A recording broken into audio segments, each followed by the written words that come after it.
Cuaderno 41 de Cristianisme y Justicia. ¿De qué hablamos cuando hablamos de los jóvenes? A cargo de Josep María Lozano. Josep María Lozano es profesor de Ética y Filosofía Social en ESADE y miembro del patronato de la Fundación Lluís Espinal, Cristianisme y Justicia. Primer apartado, los jóvenes, de propietarios del futuro a prisioneros del presente. Los jóvenes como referentes mitológicos. Estas páginas no pretenden más que ensayar una interpretación sobre la vida y milagros de uno de los personajes estelares de nuestra cultura y de nuestra vida social en los últimos años, el joven.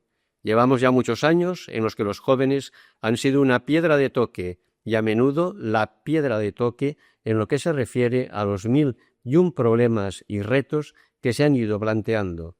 Han sido unos años en los cuales casi todo el mundo, personas e instituciones, ha vivido inmerso en una verdadera obsesión juvenil. Esta obsesión ha adquirido formas diversas y, ni qué decir tiene, no siempre ha sido protagonizada por los mismos jóvenes, sino todo lo contrario. Dicho con otras palabras, la juventud o los jóvenes se ha convertido en uno de los grandes referentes mitológicos de nuestra cultura. Ya hace muchos años que encontramos a los jóvenes detrás de todos los grandes problemas que preocupan a la opinión pública: el paro, la crisis de valores, los movimientos revolucionarios, la adicción a las drogas ilegales, los movimientos sociales, la inseguridad ciudadana, el nivel y la calidad de la enseñanza, las actividades de tiempo libre, el llamado consumo cultural, etc. Los jóvenes han pasado a ser un punto de referencia inagotable del discurso público, del institucional y de los medios de comunicación, y naturalmente de la publicidad, pero su omnipresencia obsesiva como referente social no ha sido solamente ideológica. Alrededor de la mitología juvenil se han construido infinidad de modas, productos, servicios y formas de vida y de comportarse. Es indescriptible el sentimiento de ansiedad, vergüenza o frustración con que han vivido quienes no encajaban o se alejaban de lo que en cada momento se vivía como lo más típicamente juvenil. Lo que no interesaba a los jóvenes ya se suponía automáticamente que era de un interés más que relativo. Había que estar atento a lo que los jóvenes hacían y decían, porque su palabra era, sin duda, la palabra de los nuevos dioses. El hecho de que algo no fuera atractivo para los jóvenes era sin duda señal indiscutible de que no tenía futuro. Al fin y al cabo, la obsesión juvenil inyectaba en nuestra vida social una doble preocupación: la preocupación por los jóvenes y la preocupación por ser como ellos. El problema son los jóvenes o la sociedad. ¿Y los jóvenes qué decían a todo esto? Bueno, eso ya es harina de otro costal. Dejémoslo ahora, porque lo que quiero subrayar de entrada es que no ha existido ninguna clase de problema social con los jóvenes, ni ninguna clase de problema juvenil en la sociedad. Más bien, problemas sociales proyectados e interiorizados en los jóvenes y, por lo tanto, muy a menudo protagonizados por ellos. Nos encontramos en una sociedad que ha vivido o ha querido vivir bajo el signo de la juventud. De este modo, ha condensado o proyectado en los jóvenes los grandes problemas y retos que atravesaban a toda la sociedad. Dicho de otro modo, la interpretación que me parece más plausible es la que sostiene que propiamente no hay problemas o cuestiones juveniles, sino problemas sociales que se reflejan o se condensan en los jóvenes.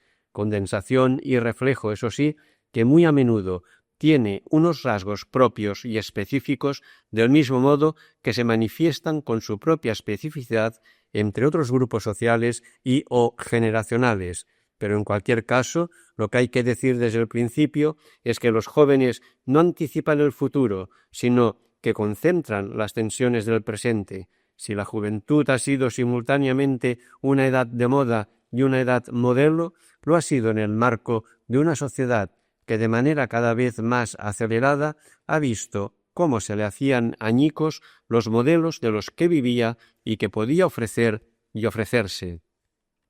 la juventud modelo en el seno de sociedades sin modelos y sin modelos que ofrecer a la juventud. Desde luego, los últimos años han sido los años de la obsesión juvenil, los años de los jóvenes, pero no lo han sido por razones biológicas o demográficas, si bien todo esto ha sido inseparable de un boom demográfico, sino por razones sociales y culturales. Resulta, pues, decisivo no caer en la trampa de hablar de temas como el problema juvenil, sino afrontar los hipotéticos problemas que se supone que plantean los jóvenes, problemas que son reflejo, a veces espejo, a veces retrato, a menudo caricatura, de problemas que comparten con otras generaciones y a menudo como problemas de algunas instituciones para con los jóvenes. Esto se pone en evidencia cuando uno lee materiales que se presentan como elaborados por los jóvenes o significativos de su realidad y que, por cierto, suelen ser la actividad de un sector más bien escaso de la población juvenil. Para poner un par de ejemplos relevantes, si miramos los índices de los trabajos elaborados con ocasión del Año Internacional de la Juventud o de la Carta de la Juventud Catalana, podremos llegar por lo menos a una conclusión clara. Los problemas o las preocupaciones de los jóvenes no son problemas o preocupaciones juveniles. Los problemas o preocupaciones de los jóvenes no son problemas de los jóvenes solamente. Llegados a este punto, resulta indispensable añadir que si hay algo que caracteriza a la realidad juvenil es su diversidad y su pluralidad. Aunque solo sea por higiene mental, deberíamos dejar de hablar de la juventud y, por lo tanto, de sus supuestos defectos y virtudes y hablar de los jóvenes como una manera modesta de reconocer lingüísticamente la pluralidad de formas de vida que podemos hallar entre la población juvenil, como entre toda la población, por otra parte. Esto es difícil, puesto que en los últimos años nos hemos habituado a percibir a los jóvenes desde un modelo paradigmático de lo que es ser joven y de lo que tiene que ser un joven modelo. Seguramente que no son simples los procesos mediante los cuales unas formas de vida presentes entre los jóvenes se elevan a la categoría de representar lo que es más típicamente juvenil, lo cual no nos priva de ensayar aproximaciones, aunque solo sea porque estas aproximaciones se pueden hacer con la intención manifiesta de rastrear algunas de las herencias que hoy todavía perduran en la percepción social de estos personajes que han tenido el dudoso honor de protagonizar la vida pública de la segunda mitad del siglo XX. Herencias que, como estratos progresivamente superpuestos, perfilan los sucesivos retratos robot que se han utilizado para localizar al joven entre los jóvenes. Segundo apartado, los 60 o los jóvenes que creían que lo serían siempre. Cuando se hacen consideraciones de este tipo, resulta inevitable caer en la convención de hacer periodizaciones que nos ayuden a ordenar las herencias de las cuales vivimos. Puestos a hacerlo, pues, lo haremos por décadas. Si bien, como ya se ha dicho, la aparición cultural de los jóvenes como tales es paralela a los comienzos de la industrialización, los jóvenes eclosionan como sujetos de problemas y sujetos problemáticos en las sociedades plenamente industrializadas. Esta eclosión va tomando forma a lo largo de la primera mitad del siglo XX, pero estalla específicamente y emblemáticamente a lo largo de los 60. La década prodigiosa es una década juvenil y protagonizada por los jóvenes, década de gran crecimiento económico. Algunos afirman que el mayor que ha experimentado jamás la humanidad, pero también una década que empezó con cambios ideológicos e institucionales que se vivieron como banderas de nuevas esperanzas, expectativas y triunfos revolucionarias, nuevas fronteras, ayornamientos, crítica al culto de la personalidad y presentación en sociedad de los jóvenes nacidos después de la Segunda Guerra Mundial. Jóvenes que empiezan a estar juntos muchos años y cada vez más masivamente en escuelas y universidades y que ven cómo las primaveras que se anunciaban se marchitan rápidamente. La desaparición de símbolos como Juan XXIII, John Fitzgerald Kennedy o Nikita Khrushchev representan también la resistencia que tienen al cambio las ideologías y las instituciones dominantes hasta aquel momento. Pero, mientras, los cambios en las condiciones materiales de vida modifican las expectativas y demandas sociales y una nueva moral comienza a imponerse prácticamente antes de ser sistematizada ideológicamente. En 1968, una culminación frustrada. En este retrato robot, el 68 pasa a ser la culminación frustrada de una dinámica que mostraba la necesidad de nuevos parámetros culturales y de nuevas formas de vida, más allá de transformaciones económicas o políticas. Era una dinámica protagonizada básicamente por jóvenes urbanos de clase media y con estudios medios o superiores que se habían socializado en medio de un creciente o como mínimo de un mayor bienestar, que planteaban la posibilidad de instaurar nuevos estilos de vida, diferentes pautas de conducta y un reparto alternativo del poder social y no solo del político. La confrontación fue básicamente cultural, por esto desbordó rápidamente a las estructuras institucionales e ideológicas, identificadas cada vez más con el miedo o con la resistencia al cambio y preocupadas por adaptarse sin renunciar a su cuota de poder. Instituciones que parecían tener como libro de cabecera más bien el gato pardo que el príncipe. El cambio económico, cultural y social se superpuso al cambio demográfico, cristalizando todo ello en conflicto generacional de grandes dimensiones. Entre nosotros, estas referencias se veían reforzadas e incluso magnificadas por el hecho de que se encontraban más perseguidas por un régimen que simultáneamente propiciaba una cierta versión del crecimiento económico y un rechazo agresivo de todo ello que apuntaba hacia una modificación del orden que había establecido impositivamente. El cambio social identificado con lo que dicen los jóvenes. En este contexto de cambio cada vez más acelerado, el discurso tradicional sobre los jóvenes se hizo rápidamente obsoleto. Ya no podía verse al joven ni vivir la propia juventud bajo los parámetros del sacrificio y de la preparación para un futuro entendido como la entrada en unas formas de vida ya básicamente establecidas.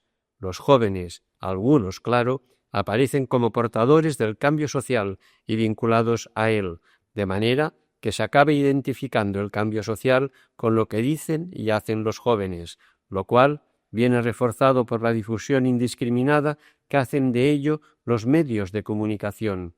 Ya no es necesario esperar al futuro porque lo estamos haciendo y lo queremos ahora en el presente. Por lo tanto, cada vez más, el horizonte social y por descontado el de los jóvenes no es la orientación a reservarse e invertir en formación, relaciones, etc. de cara al futuro, sino la orientación a realizarse en el presente.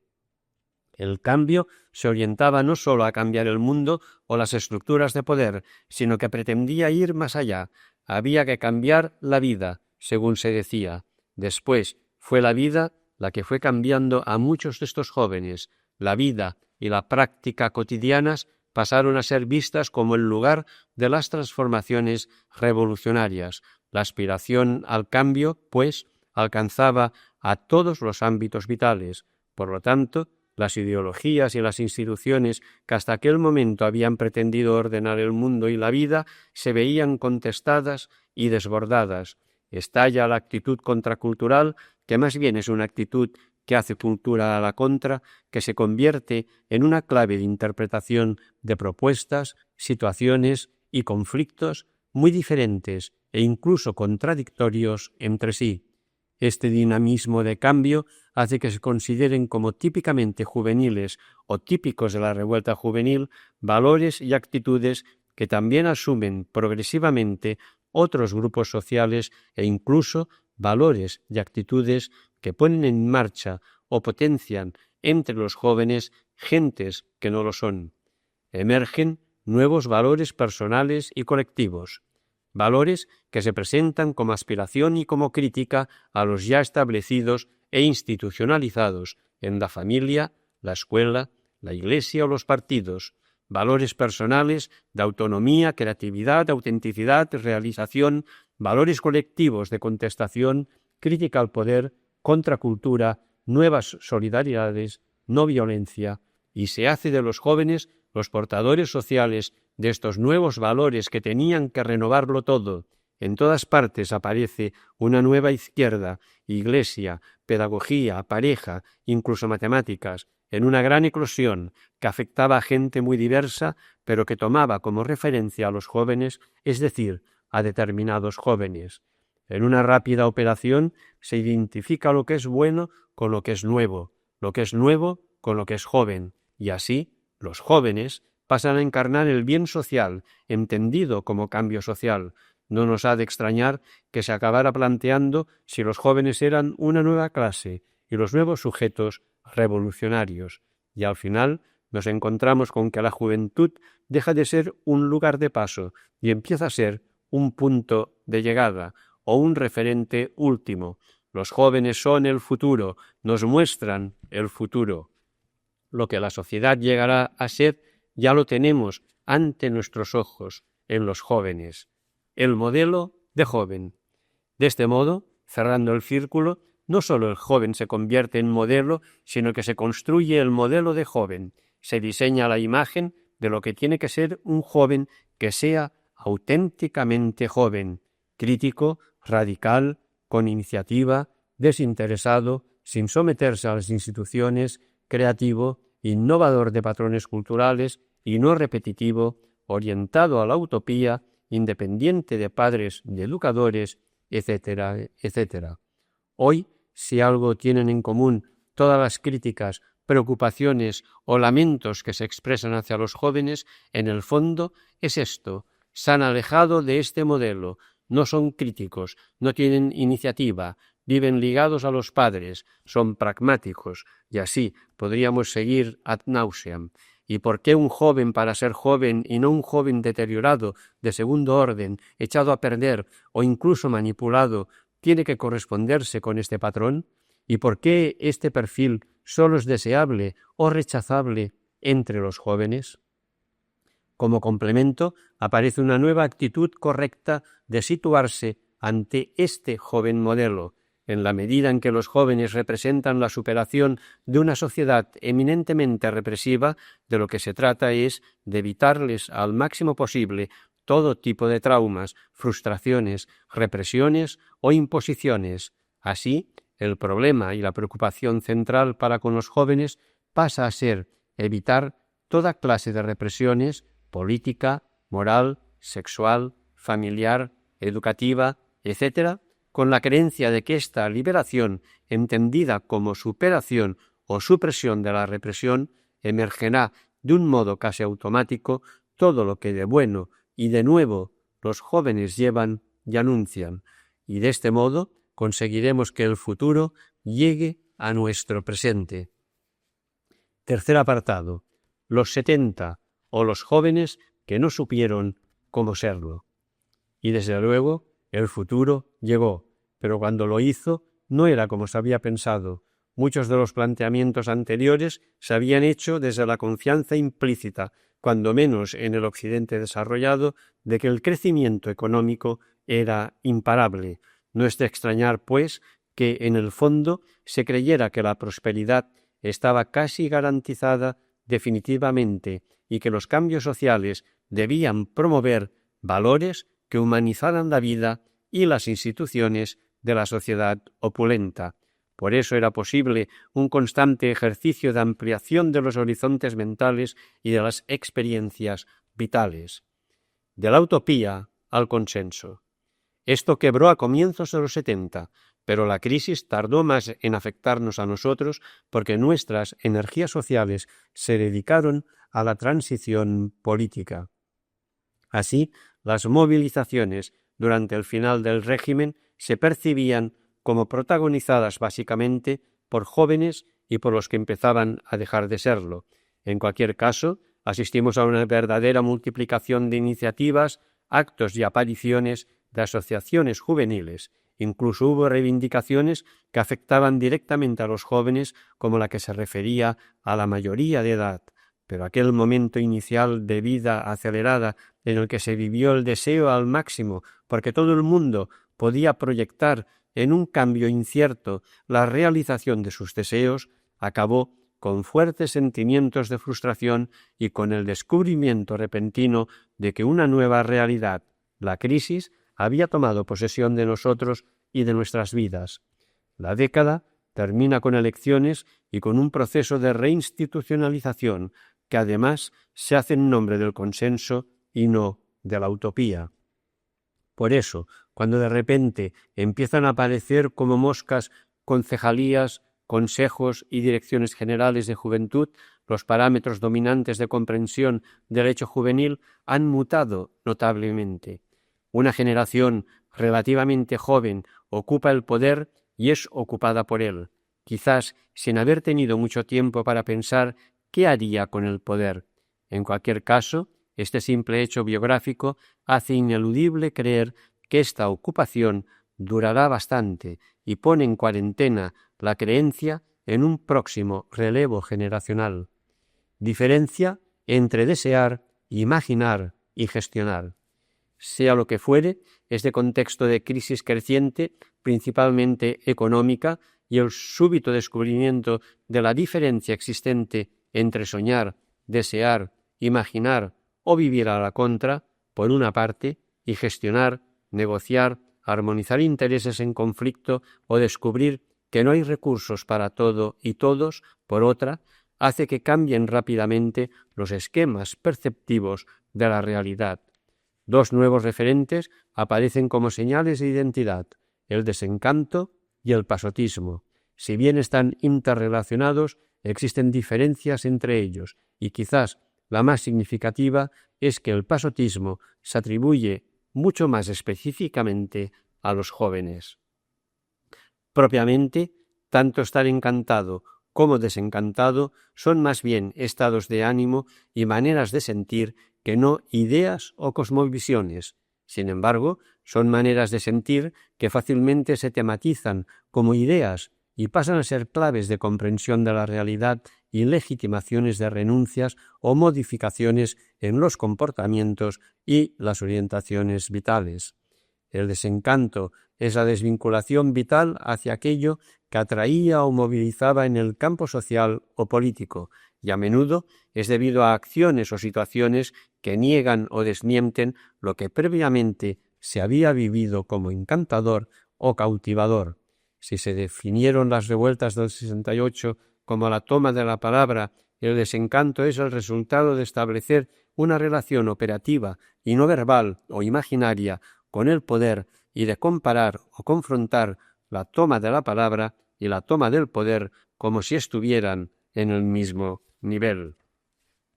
Pero sin ignorar jamás que el desencanto presupone haber estado encantado de una forma o de otra. Los tiempos no eran todavía propicios para una velada posmoderna alrededor de la hoguera de los encantadores. Más bien se trataba de tomar postura ante el desencanto, tanto para combatirlo como para comprenderlo como fuerza de paso a una nueva etapa. Acuerdos, pactos y renuncias. El desencanto. El desencanto se formula ante la opinión pública cuando la elaboración de la Constitución y el establecimiento de medidas para superar la crisis económica exigieron acuerdos y pactos, a menudo secretos, y también renuncias. La lógica del pacto entre núcleos dirigentes exigía un proceso creciente de desmovilización de todo aquello y todos aquellos que la podían perturbar. El desencanto viene provocado por el reconocimiento de que mucho de lo que había configurado una dinámica de participación, presión y movilización se volvía rápidamente molesto, superfluo o poco realista, y afectó a los que no querían renunciar a ello y se veían empujados u obligados a hacerlo por parte de quienes hasta hacía muy poco habían compartido el mismo lenguaje. El desencanto no afecta al núcleo de todos, sino a aquellos para los cuales la orientación social o política es nuclear, pero tiene como consecuencia la rápida difusión de un sentimiento de distanciamiento y desinterés hacia las posibilidades de incidir en la vida política y social. Distanciamiento y desinterés acompañados, no hay que olvidarlo, de sentimientos de frustración y o impotencia, pero en cualquier caso el desencanto se convierte en un cajón desastre que permite dar un nombre común a situaciones y planteamientos muy diversos y heterogéneos, sin olvidar que lo que para unos era causa de desencanto, para otros era causa de satisfacción. Lo que para unos fue una manera emocional de vivir la transición y de hacer la propia transición personal, para otros fue un período o una forma de vivir, y detrás de todo eso, diversas maneras de vivir y pensar la relación y la distancia que hay entre deseo y cumplimiento del deseo, que por cierto se narraban de un modo casi indiferenciado cuando la única cosa que se tomaba o se tenía que tomar era la palabra y no el poder o el ejercicio de responsabilidades. No fue de extrañar que paulatinamente, cuando se contemplaba o se expresaba lo que parecía más paradigmáticamente juvenil, se llegara más o menos inconscientemente a la conclusión de que se sabía cómo tenían que ser los jóvenes, pero en la práctica no se sabía cómo podían serlo, y así se acabó colgándoles el sanbenito del pasotismo, el desencanto, una especie de toma de conciencia de la transición. Pero antes de llegar a los pasotas, hay que insistir en que el desencanto acabó siendo una especie de toma de conciencia de la transición, entre otras cosas porque mucha gente quería el cambio, pero cada cual tenía de él básicamente una representación mental o vital. La campaña electoral que llevó al PSOE al gobierno fue el último avatar de esta transición. Tanta preocupación por la desestabilización política no fue acompañada por una mínima atención a esta desestabilización cultural, de manera que afrontar la reconstrucción de perspectivas sociales y culturales se hizo mediante un pragmático ensayo y error, mientras se pensaba a partir de modelos y expectativas heredados. Había una fuga pragmática hacia adelante que se pensaba y se analizaba mirando hacia atrás, de manera que el desencanto y la posición que se tomaba respecto a él se convirtió en una de las formas dominantes de reagrupación ideológica, pero con la peculiaridad nada despreciable de que la política y la economía se habían liberado de todo juicio ideológico y en todos los sentidos de la expresión se desmoralizaron definitivamente. La energía vital, así liberada, comenzó a canalizarse hacia espacios y prácticas sociales muy diversos, cuya ramificación llega hasta hoy y ahora no podemos analizar. El consumismo como compulsión compensatoria, el ascenso y la salvación social por la vía del éxito económico, la diversidad de los movimientos sociales, la religiosidad personalizada rozando a menudo el sectarismo, la recuperación del individualismo posesivo, un cierto narcisismo agorafóbico y lo que cada uno quiera añadir, que la lista puede ser inacabable. El pasotismo. Pero no vayamos tan deprisa, porque en lo concerniente a lo que ahora nos interesa, tenemos que prestar atención al hecho que se estableció y consolidó el binomio desencanto-pasotismo.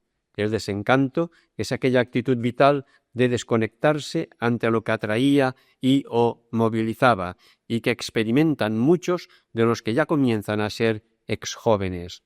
Abandonan, se recluyen en sus reservas para velar por las esencias o se adaptan y reorientan, ya sea de manera exclusivamente pragmática, ya sea reconstruyendo nuevas referencias. El pasotismo representa una afirmación negativa. Dejo de jugar, me desentiendo, estoy aquí, pero en un tránsito hacia vete a saber dónde y no hacia nada de lo que existe. Uno dice que pasa cuando no puede entrar en el juego social porque no tiene ninguna baza para hacerlo o porque ya no tiene ganas de jugar. uno pasa, en el sentido que transita por la vida, igual que en los aeropuertos, sabiendo que son lugares de paso y que nada le vincula establemente a lo que allí sucede, con la diferencia que ahora, además, ya no sabe a dónde va.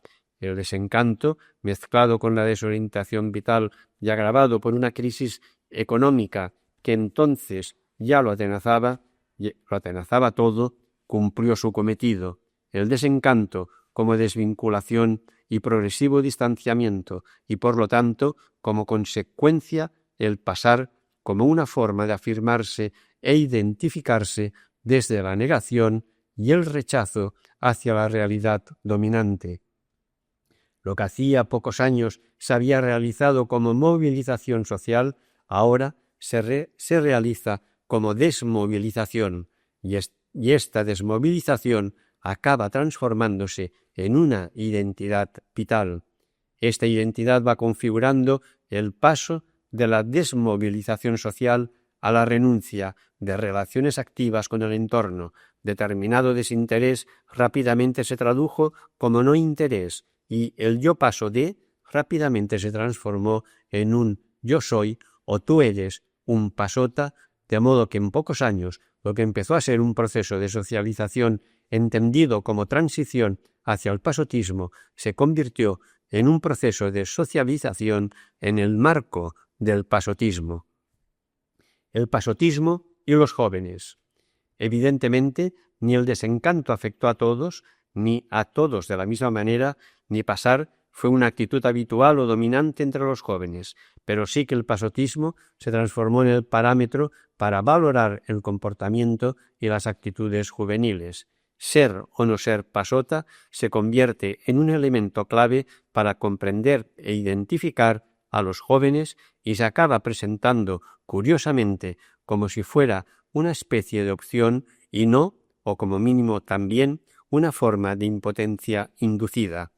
Esta opción, ni qué decir tiene, es cuestionada o condenada cuando se habla de los jóvenes o se las relaciona con ellos, básicamente porque se sigue considerando que el joven ideal tiene que ser el joven militante. Los pasotas son asociales, hacen el juego a la derecha, se alejan de las instituciones y nos llevarán a una sociedad desarticulada. El pasotismo, cuando se da, se percibe como una actitud típicamente juvenil y suele tratarse sin tener en consideración los hechos del entorno que lo han provocado. Lo importante es que uno no sea pasota. Los jóvenes empiezan a preocupar y cada vez más la atención que suscitan no viene motivada por la devota ilusión de saber qué hacen, sino por la inquietud de saber qué hacemos con ellos.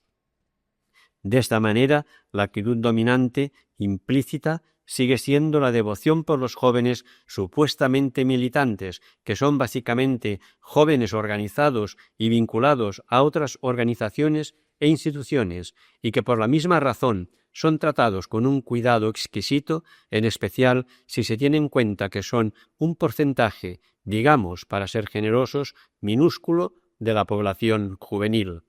Y con respecto al resto, la actitud implícita parece ser, dado que se desinteresan, veamos qué les puede interesar y hagamos todo lo posible para interesarles, a veces cualquier cosa a cualquier precio, lo que sea, pero por lo menos que no pasen, porque que no pasen ya es un triunfo y como tal es visto por parte de los que se ocupan y se preocupan por los jóvenes, de no reprimirles para que puedan ser máximamente, a facilitarles y aceptarles lo que sea para que no dejen de ser mínimamente y no nos dejen, claro está.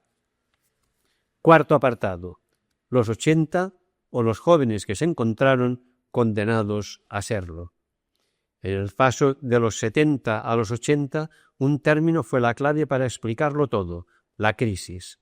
Quizás lo único que entonces no entró en crisis fue la misma idea de crisis, si bien saltó a la palestra en 1973 con la crisis del petróleo, la sensación de agotamiento se generalizó unos años más tarde. Desde entonces, ¿qué no se ha analizado básicamente en estos términos? El el estado del bienestar, los valores, el asociacionismo, los partidos políticos, la Iglesia, la familia, la canción, de todo se ha hablado anteponiéndole la referencia crisis de. Sin embargo, el sustrato último y a la vez su visualización más punzante se produjeron en el campo económico con el crecimiento galopante del paro. El futuro desapareció del mapa como posibilidad y se vivió bajo el signo de la amenaza nuclear, ecológica, económica. Ya se daba todo por bueno si las cosas no empeoraban. De discutir sobre modelos de sociedad a vivir en sociedades sin modelo. Entonces, ya lo decían los que saben lo que ocurre antes que nadie, ahora ya lo sabemos todos, la cosa iba de postmodernidad. Al principio fue la crisis de modelos y la sensación de haber llegado a una encrucijada de callejones sin salida. La desconfianza hacia los modelos económicos, políticos y culturales fue moneda de cambio. Se pasó rápidamente de discutir sobre modelos de sociedad a vivir en sociedades sin modelos. Los portadores institucionales de esperanza agotaban su discurso y cada cual se las arreglaba como podía ante un futuro percibido como amenaza. La inseguridad ciudadana no era sólo una cuestión vial, era una cuestión vital que se formulaba como crisis económica y crisis de valores. Es evidente que esto conmocionaba fuertemente a los jóvenes, y más aún si tenemos en cuenta que eran generaciones cuantitativamente más numerosas que las precedentes y que las que los seguirían. En este sentido, sí que estaban verdaderamente colgados. Los que tenían que tomar la palabra acabaron perdiendo incluso la palabra, de modo que hasta ahora hubo quien, después de analizar su argot, calificó a los jóvenes de retrasados verbales. A quien lo hizo quizás no le faltaba razón, pero, otra vez, ¿por qué solo los jóvenes? ¿Acaso no teníamos la televisión y la radio repleta de, yo diría, a nivel de y un sinfín de exquisiteces verbales? De protagonistas de la historia a protagonistas de la publicidad. Los jóvenes dejaron de ser los protagonistas de la historia para pasar a serlo de la publicidad. Solamente tenían un protagonismo positivo en el gueto audiovisual, como referencia idealizada para los que no lo eran. Los jóvenes no podían tener protagonismo. No podían tener protagonismo político-social. El cambio en ese terreno ya había ocurrido y los que se habían instalado en él lo habían hecho de una manera estable, ni laboral, no había trabajo, ni cultural, ya no se pensaba en la posibilidad de alguna clase de alternativas. La primacía la fue adquiriendo una cierta experiencia del yo desarticulado por falta de articulaciones. El individualismo, con el inevitable prefijo neo, empezó siendo una reacción pragmática para acabar convirtiéndose en una propuesta ilustrada y racional, la única posible y sensata según lo que ahora se lleva. Los publicistas no sólo nos anunciaban que había llegado la primavera, también nos decían qué grande era ser joven. ¿De veras? Para los jóvenes, la cultura de la crisis fue sobre todo la cultura del paro. Parodiando a Sartre, podríamos decir que el joven estaba condenado a ser joven, según lo que revelaba la jaculatoria de raíz estadística. 1 de cada 2 parados era joven. 1 de cada 2 jóvenes estaba en paro. Estaba, no solo eso, era un parado. El paro culturalmente se convertía en un horizonte mental y personal y configuraba un nuevo sentimiento trágico de la vida en el marco de la todavía predominante cultura del trabajo que impregnaba la vida de muchos jóvenes, ya fueran estudiantes, trabajadores o parados. Aunque los especialistas estudiosos del paro, una de las nuevas profesiones de la época, nos avisaran de que todo apuntaba hacia un cambio de la función y la valoración sociales del trabajo, para los jóvenes el trabajo seguía siendo una referencia insoslayable, ni que fuera instrumentalmente. El joven fue el Sísifo de los tiempos posmodernos, que comenzaban bajo el peso de su juventud perpetuada socialmente o, como ya se había dicho, bajo su adolescencia forzosa. Los que hacían discursos y artículos podían continuar impunemente diciendo que eran el futuro, pero ahora la frase quería decir algo muy diferente. Era una manera elegante de subrayar que no tenían presente. Obviamente no era lo que vivían todos, pero era el trasfondo común. Ni podían prepararse para el mañana los que tenían sensación de que sólo les esperaba el eterno retorno del presente, ni podía estimularles la voluntad del trabajo bien hecho cuando lo importante simplemente era tener trabajo, ni podía movilizarles ningún proyecto de cambio social cuando ya se sabía desde siempre que esto era cosa de los trabajadores. Los jóvenes, como colectivo, pasaron a representar la conciencia desgraciada de la época, en especial ante sus padres y educadores, que eran los que habían sido jóvenes entre 1965 y 1975. Los nuevos movimientos sociales de talante un tanto apocalíptico. Paradójicamente, durante todo este tiempo se habían conseguido la gran mayoría de las reivindicaciones más específicamente juveniles de los 70. Se habían incrementado los presupuestos públicos y el patrimonio al servicio de la juventud. La oferta de asociaciones y actividades para jóvenes era mucho más rica y variada. La posibilidad de presencia institucional se había reconocido y formalizado. En cambio, la inserción de los jóvenes en la sociedad se vivía como un problema de primera magnitud. Hace pocos años, lo que ahora tenemos en lo que concierne a ofertas y servicios para los jóvenes se consideraba una utopía. Ni qué decir tiene que hoy se considera insuficiente y además obvio o sin interés. En el paradigma de los jóvenes de la época, el pasado no es cosa suya y el presente no les interesa mucho. Como decía una pintada, vive de tus padres hasta que puedas vivir de tus hijos. Qué pasotismo, ¿no? Tal vez sí, pero en cualquier caso, más que pasotismo. 1. El paradigma apocalíptico. Ya hemos dicho inmediatamente antes de la posmodernidad, se estaba viviendo bajo el paradigma apocalíptico. Sentirse amenazado o en peligro, personal o colectivamente, era una manera dominante de vivir el presente, desorientado hacia el futuro. Bastaba con que las cosas no empeorasen. El talante de los nuevos movimientos sociales también tenía un fuerte componente defensivo. Evitemos el apocalipsis nuclear o el aniquilamiento del planeta, del cual formamos parte, o, por ejemplo, el creciente activismo de los jóvenes nacionalistas conscientes de ser miembros de naciones siempre asediadas por sus adversarios. Aquí, los jóvenes también fueron portadores sociales de las amenazas colectivas, no bajo la forma de un movimiento juvenil específico, ni agrupados alrededor de reivindicaciones juveniles, sino estando presentes de forma muy visible, pero sin ningún protagonismo separado en las movilizaciones de estos movimientos sociales.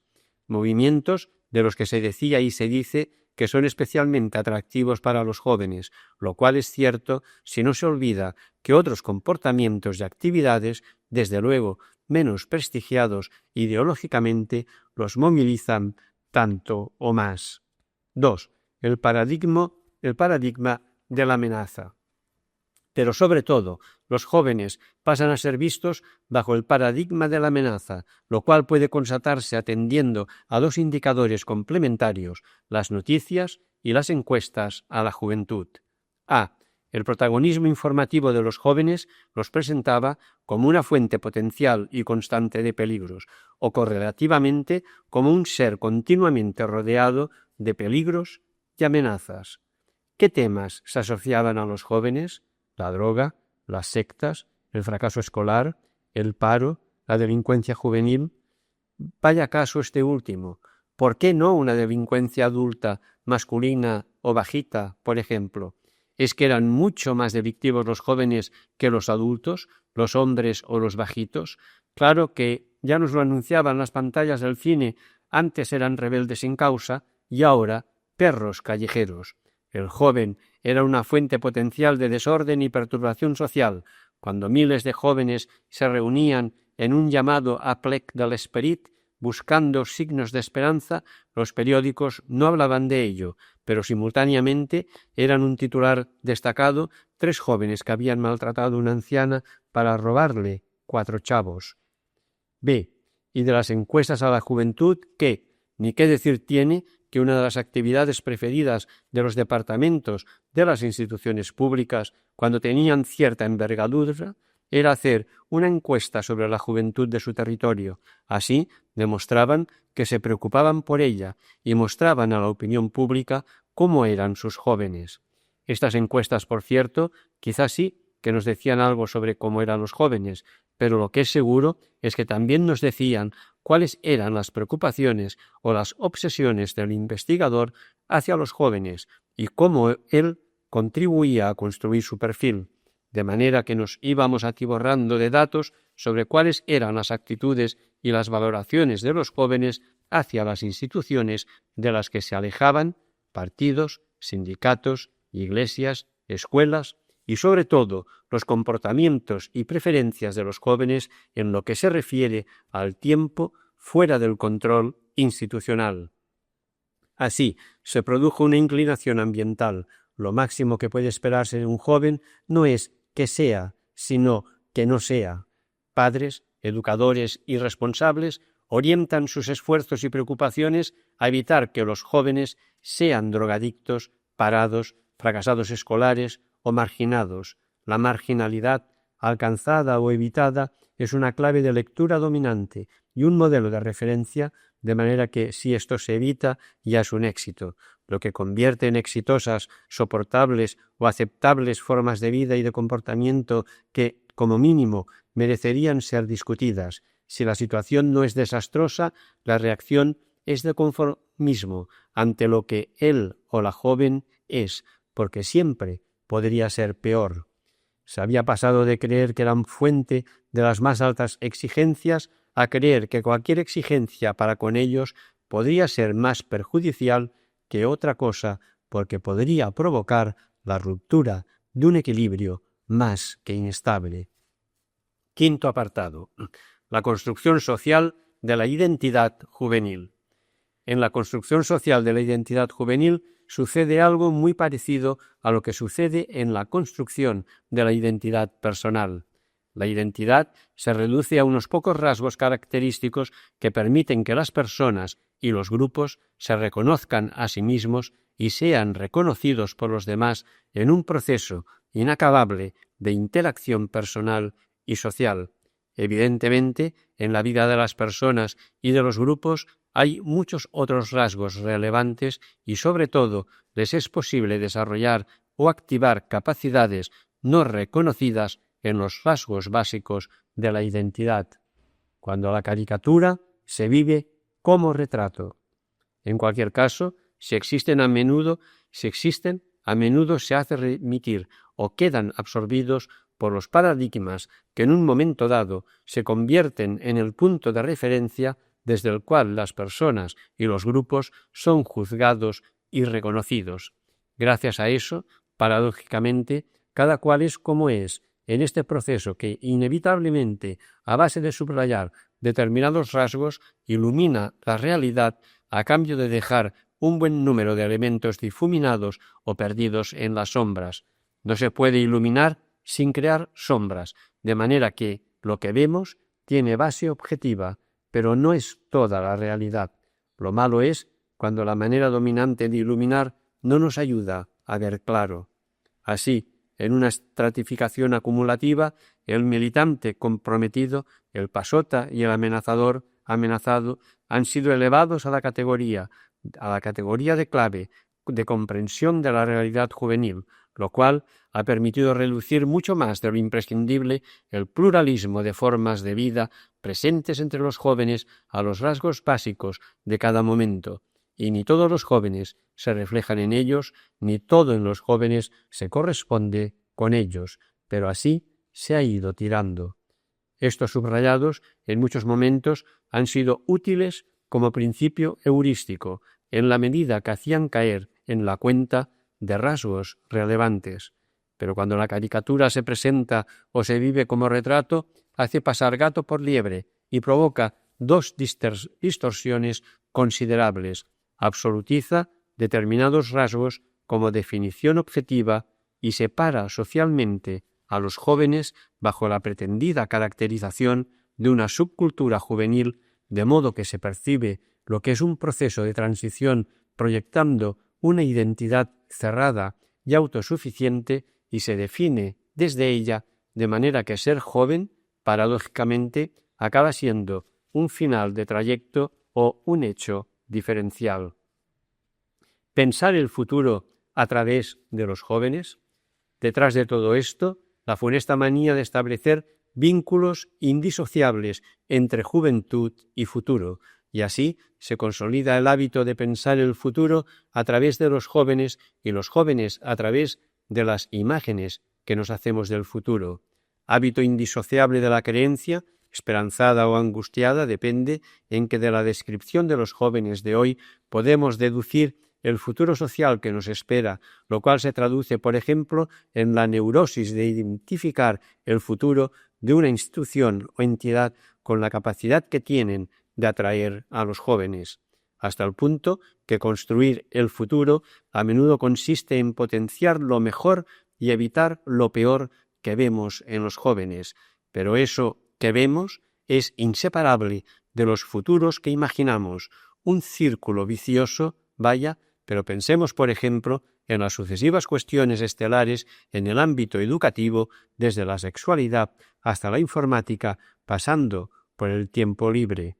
Los jóvenes han servido mucho más de lo que sería deseable para controlar, proyectar y condensar las incertidumbres y las esperanzas personales y sociales, de manera que ha sido mediante los jóvenes que es cómo se han vivido y proyectado hacia el futuro los problemas del presente. Que la juventud sea en nuestras sociedades un proceso psicosocial diferenciable explica que hay entre los jóvenes un aire de familia más o menos vago, pero hay que explicar también por qué el factor psico se magnifica generacionalmente de forma que absorbe el factor social, y así problemas comunes vividos en situaciones específicas llegan a ser separados y presentados como específicos de los jóvenes, pero, claro, es imposible afrontar retos comunes cuando se parte del supuesto de que los jóvenes viven inmersos en lo que sólo se define como una cultura juvenil y, por lo tanto, se establece el principio de que los diversos grupos de edad pueden estar juntos y convivir e incluso pueden aspirar a comprenderse mutuamente, pero no tienen nada que decirse. Sexto apartado. ¿Y ahora qué? Ahora ya no se trata de comenzar con un pretendido análisis objetivo de cómo son los jóvenes, sino de reflexionar sobre las percepciones que hay sobre los jóvenes, de ver hasta qué punto el abigarrado mosaico juvenil revela un cierto aire de familia que no puede pretenderse resumir ni categorizar, pero a partir del cual se puede pensar. Aire de familia que revela algunos de los retos sociales dominantes hoy en día y que han de generar respuestas en todos los ámbitos sociales si queremos que haya respuestas también en el ámbito juvenil. Y no solo porque nos preocupan los jóvenes, sino porque compartimos determinados interrogantes que queremos afrontar en un diálogo social en el que cada cual se deje afectar y modificar por las percepciones del otro, en lugar de combatir para hacer hegemónico el propio discurso o para garantizarle un espacio propio reservado. Y en este punto sí que quisiera seguir siendo beligerante.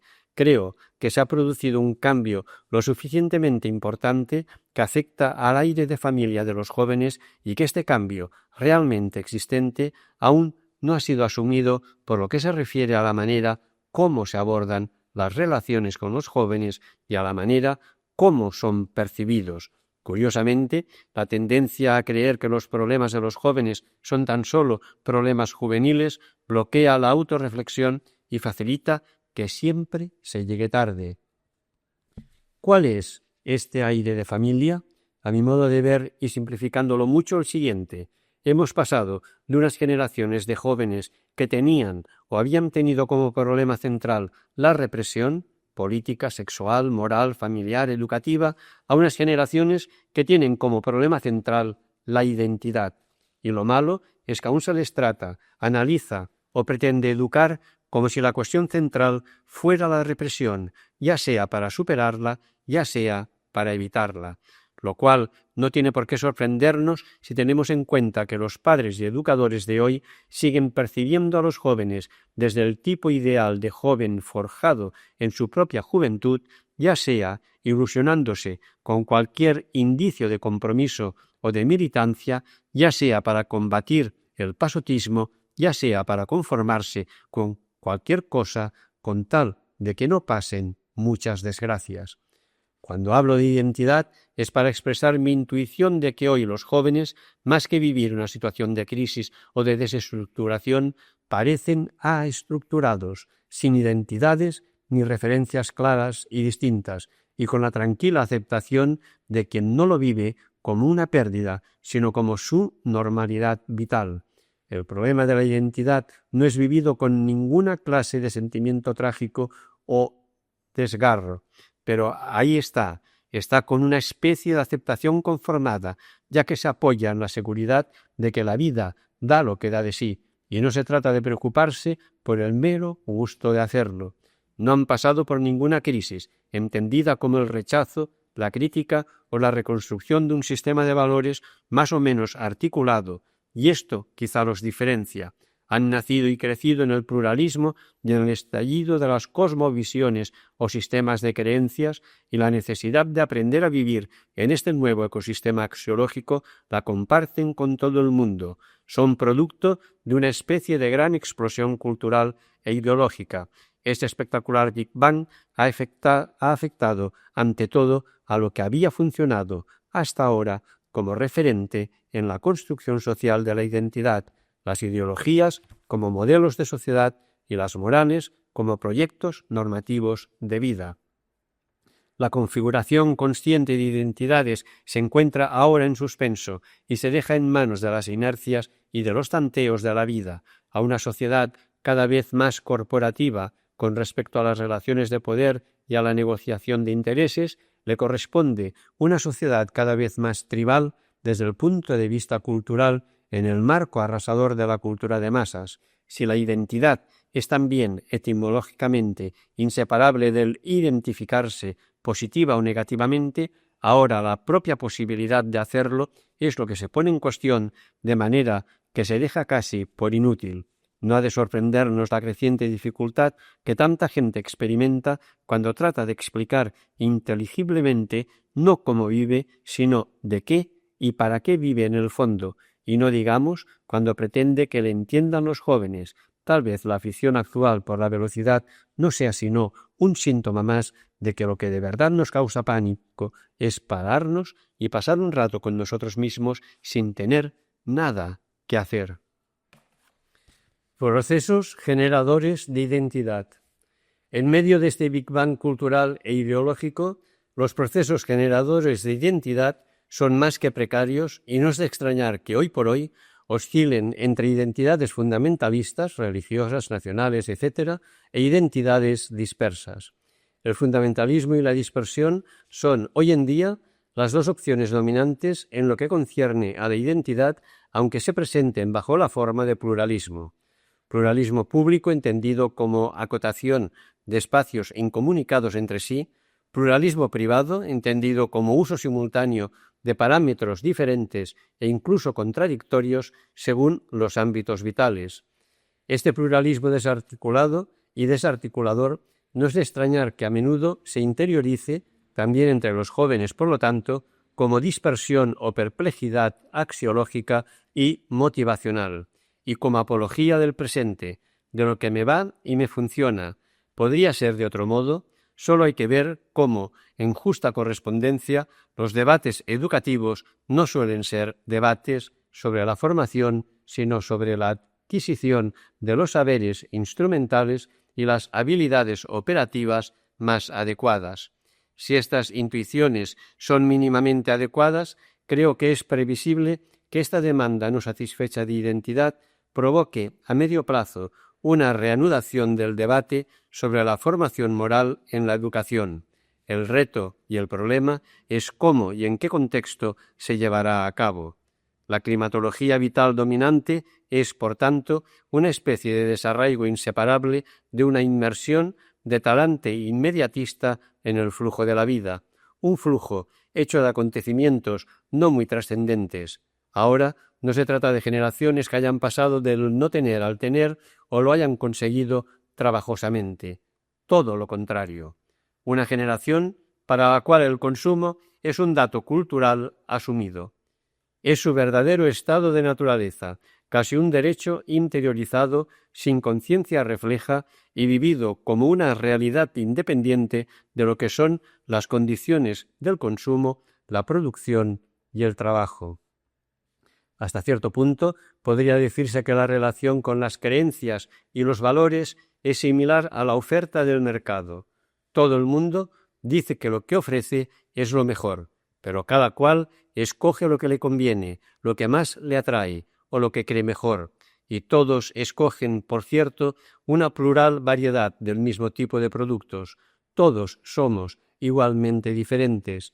El consumo ha pasado a ser un horizonte cultural en el sentido que ha extendido la creencia de que todo lo que se experimenta como necesidad o deseo puede estar al propio alcance, y del puede se pasa inconscientemente, pero arraigadamente, a la exigencia tiene que estar al alcance.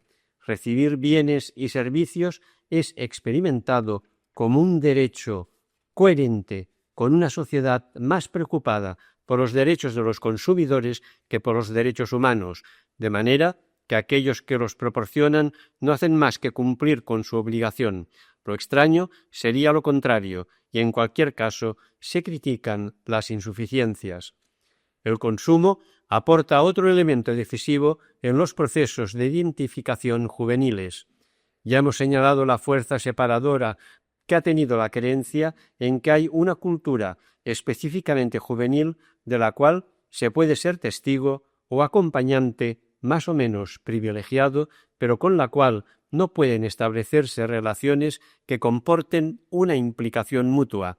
A esto hay que añadir el papel protagonista que tienen los jóvenes en el mundo publicitario cuando han perdido el protagonismo de la historia. Ellos mismos, idealizados, son una imagen de marca, pero no solo eso. Los jóvenes han llegado a ser un segmento de mercado específico, ¿qué digo? Una docena, lo cual quiere decir que en justa correspondencia se potencian hábitos y formas de identificación comunes y diferenciados, y así nos encontramos con la paradoja de que, de hecho, lo que la sociedad ofrece a los jóvenes como referente identificador es un duplicado, corregido y aumentado de determinados rasgos presentes entre los mismos jóvenes. En este contexto queda claro que resulta demasiado fácil reaccionar como censores y acusar a los jóvenes de inconscientes, que es la acusación que tienen más a mano los propietarios de certezas inmutables. Desde luego, no cuestionan el sistema, como exigía una cierta retórica tan exaltante como impotente, sino, en cualquier caso, las dificultades para integrarse en el sistema, ni están faltos de valores o referencias, pero no los integran a partir de su pretendida verdad objetiva, sino a partir de su experiencia personal. Y sin abandonar, desmintiendo así a los que siempre los ven manipulados, una especie de escepticismo lúcido, ya se sabe que la publicidad y los signos de consumo no nos dicen la verdad de las cosas o su realidad, y que todo lo que podemos escoger es para acabar sometidos a determinados estándares, pero pretender salir de esto es entrar no solo en un vacío sin respuestas, sino alejarse de la realidad de la vida. El presente como criterio. En este marco, para los jóvenes, el presente es el único criterio de realidad. Si consideramos las coordenadas dominantes en las que se vive la temporalidad en nuestras sociedades, la única manera de vivir la realidad es vivir el presente. El pasado no es memoria, y menos aún memoria significativa, sino presente ya acaecido o asignatura, lo cual obviamente justifica la ignorancia o el olvido. y el futuro es una preocupación de padres y educadores, cosa que, por cierto, comprenden muy bien, pero alejado de su horizonte vital. El futuro no justifica hacer ni dejar de hacer nada. Si no se experimenta como una especie de presente ampliado, no forma parte de la vida. Y es que en este momento la vida se percibe básicamente como un presente en cambio constante. La identidad no está hecha de contenidos ni está mediatizada ideológicamente. La identidad es el sentimiento de compartir unos determinados signos de identificación que son móviles, potencialmente intensos, repetitivos y provisionales. De ahí la importancia de modas, iconografías, músicas y espectáculos deportivos. Si la vida presente es esto, lo más lógico y coherente es no estar muy comprometido. No es tiempo de dogmatismos, ni pueden tener lugar en él. Todo puede ser o dejar de ser, sin duda, pero todo depende.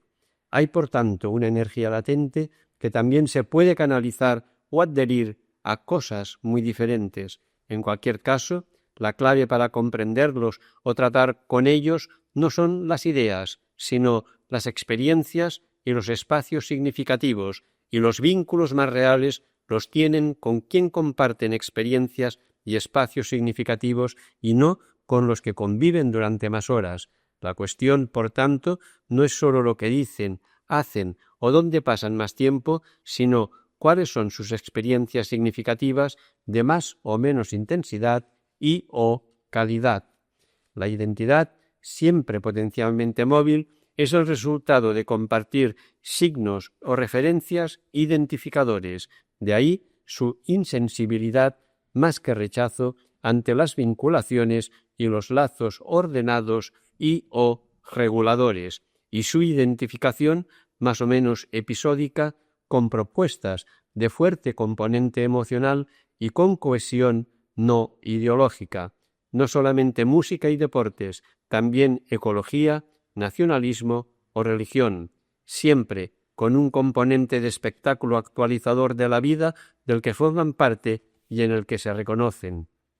Todo lo cual explica un poco que los jóvenes tengan simultáneamente un aire de familia y una fuerte fragmentación tribal. Por eso, por momentos, se puede tener a veces la sensación de hablar de unos extranjeros que viven entre nosotros. La convivencia permite constatar que tienen su propio sistema de signos, que se mueve en un registro muy diferente al que utilizan padres y educadores, pero esta es una afirmación que podría hacerse también perfectamente al revés. Resulta curioso imaginar en paralelo el discurso de un chico o una chica de 15 años y los discursos educativos que recibe. No solo son diferentes, sino también a menudo mutuamente ininteligibles. Probablemente es el precio que pagamos por un sistema de socialización pretendidamente educativo que agrupa a la gente fragmentariamente por edades y no la mezcla para hacer ninguna práctica común. La identidad de grupo acaba protegiendo sus miembros de cualquier otra referencia, de la moral de la brújula a la moral del radar. Y es que no puede decirse que sean jóvenes sin criterios, sin valores, sin referencias, pero sí que la identidad no la construyen con relación a sistemas ideológicos claros, duros y fuertes, entre otras cosas, recordémoslo, porque el pluralismo cultural interiorizado está en la otra cara de su estado de naturaleza. Es una identidad que para situarse en la vida no necesitan una brújula.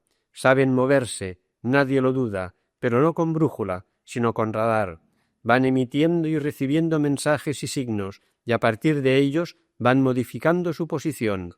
No se guían con relación a un norte, sino con relación a la posición de los demás. De ahí una cierta tolerancia y falta de agresividad, también para con los adultos a los que comprenden, pero también un cierto relativismo y pragmatismo. La moral del radar deja un amplio margen a la provisionalidad y al azar de las cosas tal como van viniendo. No todo es igual, pero nada puede ser estable o definitivo. Fácilmente Todo eso provoca reacciones que pueden tener tonalidades apocalípticas, y tampoco no es para tanto. Solamente la convicción ingenua y no fundamentada de que los jóvenes son la prefiguración del futuro genera reacciones de ansiedad. Los jóvenes no prefiguran el futuro, sino que son una radiografía de nuestro presente, de una cultura y de todos los que viven también en esta cultura. Por lo tanto, la pregunta no es ¿qué hacemos con ellos?, sino ¿qué estamos haciendo nosotros con nosotros mismos? Y por tanto, también con relación a los jóvenes. Solo una patológica mitificación de la juventud hace que la descripción empírica de las formas de vida juvenil una instancia crítica y un punto de referencia para la vida de todos. Demanda de identidad. En último término, creo que lo que hay latente y que cada vez se expresará más es una demanda de identidad, la pretensión de vivir la vida, de inmersión en la vida o de afirmación inmediata de la vida que proclaman es cualquier cosa menos obvia. La vida es cualquier cosa menos transparente. Las preguntas están ahí, pero hoy los jóvenes reciben respuestas a preguntas que no se hacen, lo cual hace que algunas de sus preguntas acaben simplemente por no ser ni suscitadas. Más aún, los jóvenes de hoy reciben las respuestas a las preguntas que sus padres y educadores se formulaban en su registro cuando eran jóvenes y que se siguen considerando las cuestiones típicamente juveniles. Y eso, por ejemplo, se ve en el discurso político-religioso, incluso en los pretendidamente progresistas o actuales. No es extraño que sean discursos mutuamente incomprensibles o simplemente rechazados. No se trata ni de hacerse el joven, ni de pretender imitarlos, ni de pretender cambiarlos. No se trata de buscar culpables inexistentes, sino de indagar qué hacemos todos a partir de esta heterogeneidad cultural que es un dato ambiental. Se trata de preguntarse cómo transmitir determinados valores básicos y actitudes cuando no se comparten o no se tienen cuadros y sistemas morales e ideológicos comunes o aceptados como evidentes. Por tanto, la pregunta no es ¿qué piensan los jóvenes?, sino cuáles son sus y nuestras experiencias significativas y, consecuentemente, qué es lo significativo en nuestras relaciones personales y sociales. Por ejemplo, hay que mantener el presupuesto de que solo un determinado perfil de joven comprometido, activo, creativo, responsable y militante, pongamos por caso, es un joven como es debido. Hay que seguir dando una importancia preferente a la forma, el método y la pedagogía con que se les presentan los valores en una cultura en la que todas las formas pueden servir para muchas cosas muy diferentes. Hay que seguir cultivando la ansiedad y el sentimiento de culpabilidad de tantos padres y educadores, producto de la creencia en que su influencia es la causa decisiva, para bien o para mal, del tipo de joven que sale cuando vivimos en una cultura en la que ninguna propuesta o influencia, por globalizante que sea, engloba la totalidad de la vida concreta de la gente y, por lo tanto, todo el mundo, y sobre todo los jóvenes, articula en su vida respuestas diversas a influencias plurales? Hay que seguir cultivando una especie de obsesión juvenil, según la cual lo que los jóvenes hacen o dicen con relación a la sociedad es por definición una instancia crítica inapelable o un punto de referencia privilegiado. Hay que seguir hablando y pensando en los jóvenes sin que los que hacen eso se pregunten cómo les afectan a ellos los retos o problemas que presentan como típicos de los jóvenes. Por mi parte, estoy convencido de que estamos pasando de una sociedad en la cual la raíz de las patologías era la represión a una sociedad donde la forma de las patologías será la crisis o la búsqueda de identidad. Pero la respuesta ya no podrá ser la búsqueda de una identidad cerrada, expresada ideológicamente, sino una identidad arraigada en una sabiduría profunda que también se expresa en la palabra, que permita orientarse, discernir y tomar decisiones en circunstancias plurales y cambiantes. Por este motivo, el discurso sobre los jóvenes y dirigido a los jóvenes que usan los exjóvenes progres de los 60 con los sucesivos estratos que se han ido superponiendo no es operativo, porque está obsesionado en una liberación entendida como superación de la represión y es incapaz de suscitar una libertad concreta y responsable que configure identidades. Tengo la sensación, generalizando ahora excesivamente, que en el mundo adulto y educador se empezó por querer evitar represiones, se continuó por no querer imponer ni condicionar nada y se ha acabado por la dimisión o la impotencia de no querer o no poder o no saber proponer ni ofrecer ninguna forma de vida con convicción en el marco de aquella distancia óptima que es capaz de estar bastante cerca sin imponerse o proteger y bastante distanciada sin llegar a abandonar. Acabar con la obsesión juvenil. Es quizás el primer paso que hay que dar para hacer posible el reencuentro con los jóvenes en el marco de retos fundamentales y comunes que nos afectan a todos, pero no a todos de la misma manera. Pero el fin de esta obsesión no parece inminente. Quizás aquí también habrá que esperar que pase el 92. A partir del 92, las proyecciones prevén el inicio del descenso de la población juvenil. En Cataluña, por ejemplo, a principios de siglo, los jóvenes representaban el 31% de la población y los ancianos el 4%. Las previsiones para el año 2000 son que los menores de 15 años sean el 16,3% y los mayores de 65 el 17,5%. Quizás no será visible ni viable el fin de la obsesión juvenil, ahora que incluso nos anuncian el fin de la historia, hasta que la ONU convoque un año internacional de la ancianidad. Hasta aquí el cuaderno 41 de Cristianisme i Justícia.